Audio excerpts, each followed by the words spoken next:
Before you laugh at Jake Paul versus Anthony Joshua, watch this. Because what happened at the press conference shocked the whole world. AJ stood up, snapped, and almost swung right there.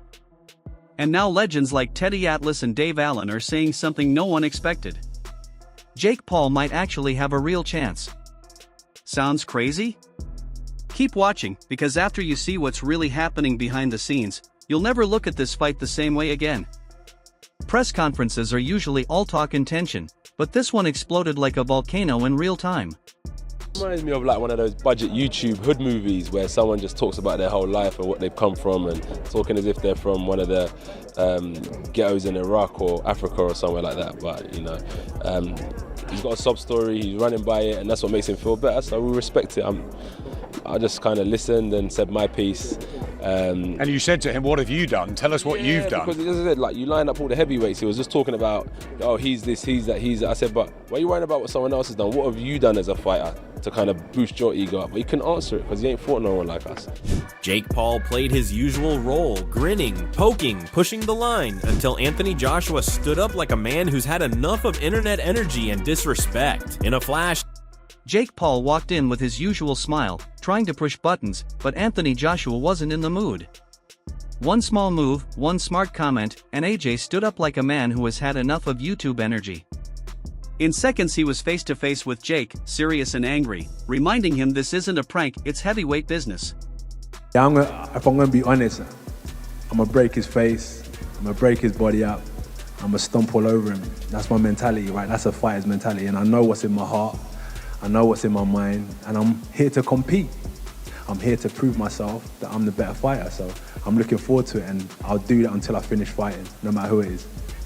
Joshua snapped and said, "We can fight now, tomorrow, whenever." Suddenly the whole room felt too small for two giant egos.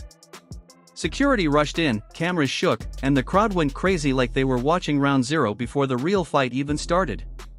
Jake might have thought it was promo, but AJ turned it into something real, feelings getting hurt before punches even land. Look, Netflix have spent a lot of money, MVP have spent a lot of money, and Jake would look like a plonker if he pulled out the fight now after giving it the big one. And he knows that, and this fight's happening. You know, and that they think, look, one thing I'll say is this, if there was ever a good time to fight Anthony Joshua, it's probably now. Right? Coming out of what will be 14 months of inactivity. By the way, he's also been in training camp for 4 weeks or 5 weeks, the time comes around. He's having to make weight. Maybe the confidence isn't where it has been in his career. So yeah, you can start dressing out. From that chaos, we move straight into the world of Teddy Atlas. It feels like sitting at a family dinner listening to a boxing uncle who has seen everything. And when Teddy says, "Don't be shocked if Jake Paul actually has a chance," everyone nearly drops their drink. It's a choice who want to go to watch. Still the choice. Before we look at all the reasons why Joshua should smash him, he's a pro fighter, two-time Olympian, two-time heavyweight champ, you know, bigger, stronger, highest level of fighting at this weight class. I mean, he should destroy him. He destroyed Ngannou. And a lot of people will use that comparison. But styles make fights. And Jake Paul's not going to fight him all the way. Teddy breaks the fight down like a detective. Jake is younger and faster. Jake knows business tricks. And AJ hasn't fought in a long time. He's cutting weight, his mindset changes from fight to fight, and we don't know which version of him will show up. Teddy reminds everyone that even if Jake just survives 8 rounds, that's already a win in Jake Paul world. Maybe it's just, he's younger. His feet are a little faster. I know he's not at that level of a fighter, I get it. But his feet are faster. Joshua's feet are not that fast, closing gaps, getting to somebody.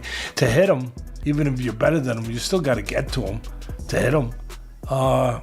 Also, Joshua, last time he fought was over a year. He hasn't fought He was basically retired. Where's his mind at? Then he mentions the Netflix lawyers, saying they aren't letting a live disaster happen. And we're all sitting there thinking, is Teddy Atlas really saying an upset is possible? That moment alone changes the whole vibe. This fight doesn't feel like a joke anymore. But before you just say, yeah, it's gotta be Joshua, don't discount how smart Mr. Paul has been so far. I wouldn't count him out in the way he just laid it out. Then we jump into Dave Allen's take, and he talks like a man who has heard every crazy boxing story in the book.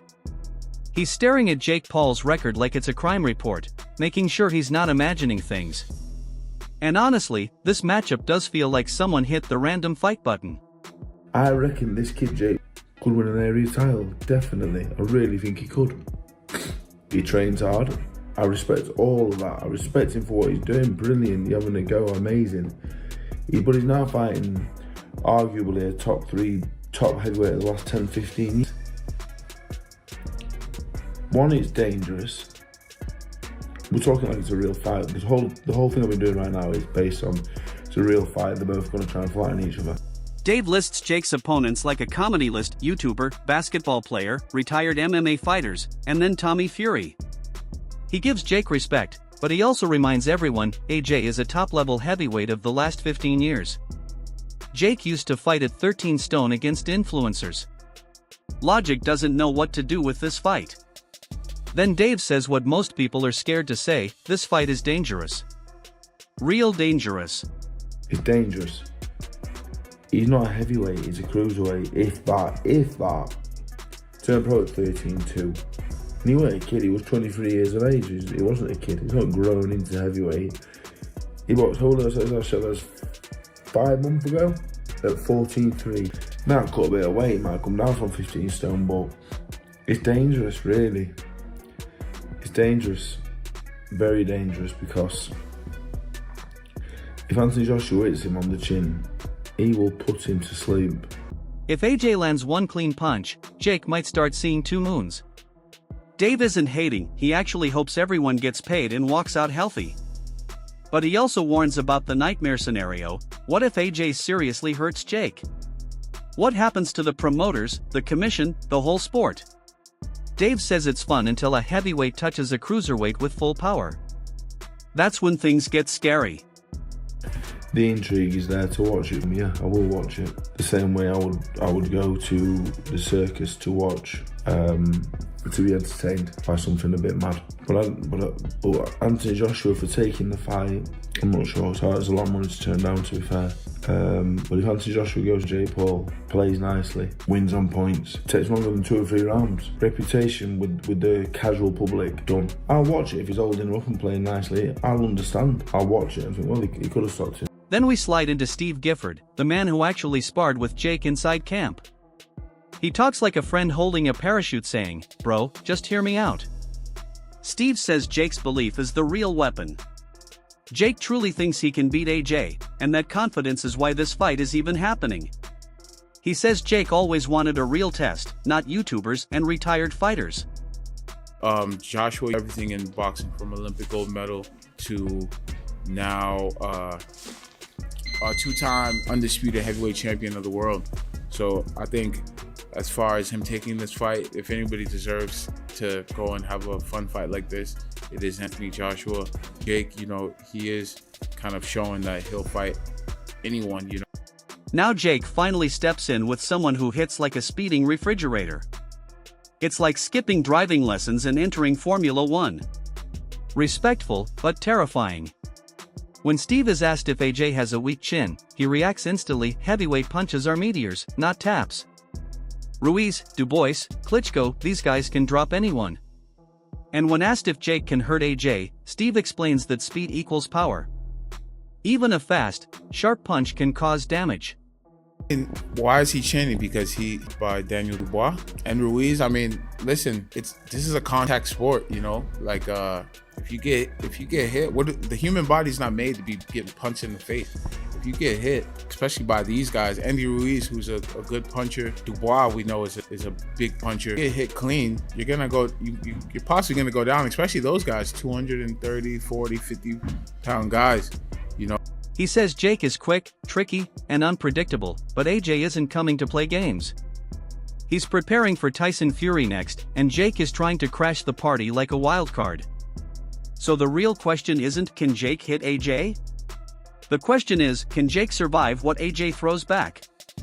That tension is exactly why fans around the world are counting the days. Jackie, Teddy, Dave, and Steve all see different angles, and together they turn this fight into a mix of blockbuster, mind game, and real danger. But I would imagine he's going to come, he's going to be on his P's and Q's.